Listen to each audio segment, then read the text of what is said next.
शरीर में 6 विकार होते हैं: उत्पन्न होना, सत्ता वाला दिखना, बदलना, बढ़ना, घटना और नष्ट होना। यह शरीर इन 6 विकारों से रहित है, अर्थात ये 6 विकार शरीर के हैं, शरीर अर्थात आत्मा के नहीं है, आत्मा इनसे रहित है। यही बात भगवान इस श्लोक में बता रहे हैं।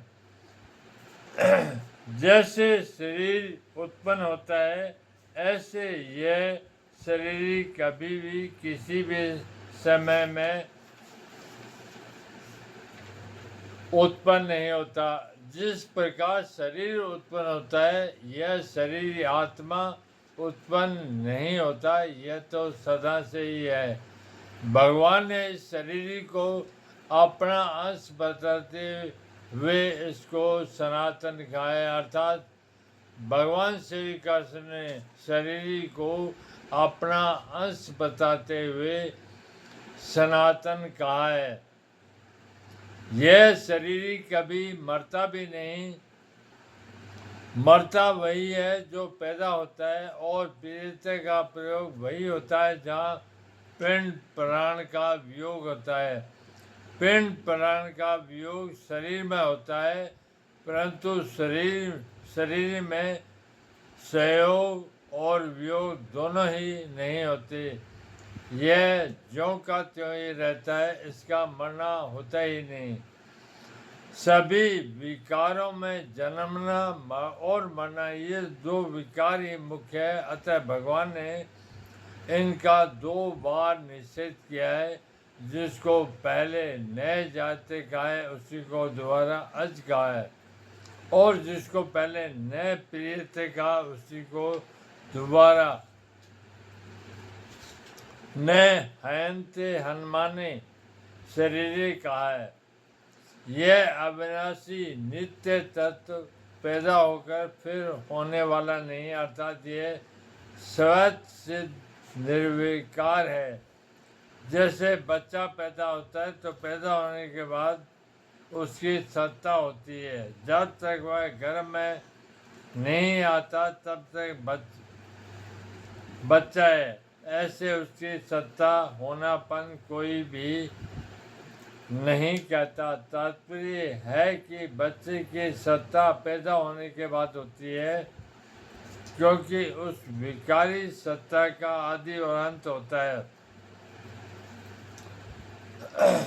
परंतु इस नित्य तत्व की सत्ता स्वतः सिद्ध और निर्विकार है, क्योंकि इस अविकारी सत्ता का प्रारंभ और अंत नहीं होता। इस शरीर का कभी जन्म नहीं होता, इसलिए वह जन्म रहित कहा गया है। यह शरीर आत्मा नित्य निरंतर रहने वाला है, अतः इसका कभी अपक्षय नहीं होता।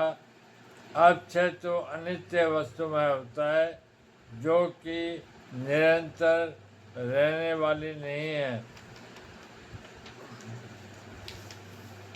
जैसे आदि उम्र बीतने पर शरीर घटने लगता है, बल क्षीण होने लगता है,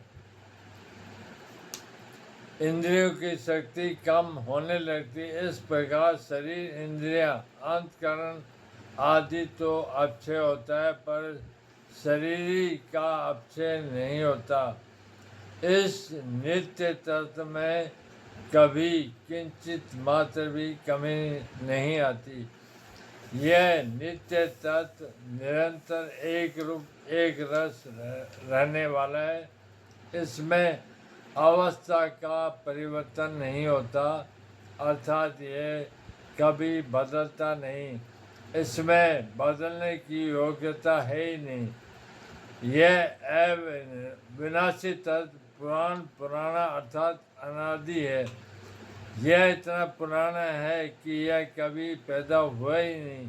उत्पन्न होने वाली वस्तुओं में देखा जाता है कि जो वस्तु पुरानी हो जाती है वह फिर बढ़ती नहीं प्रत्युत नष्ट हो जाती है।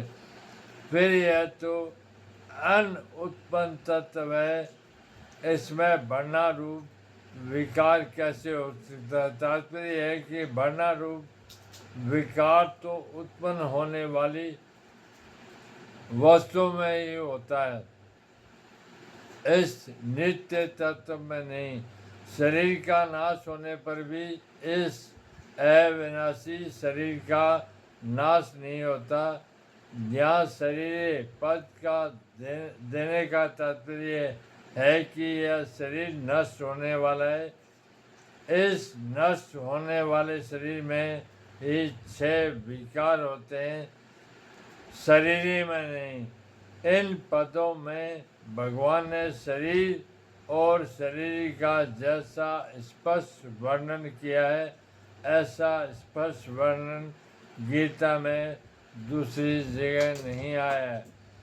अर्जुन युद्ध में कुटुंबियों के मरने की आशंका से विशेष शोक कर रहे हैं।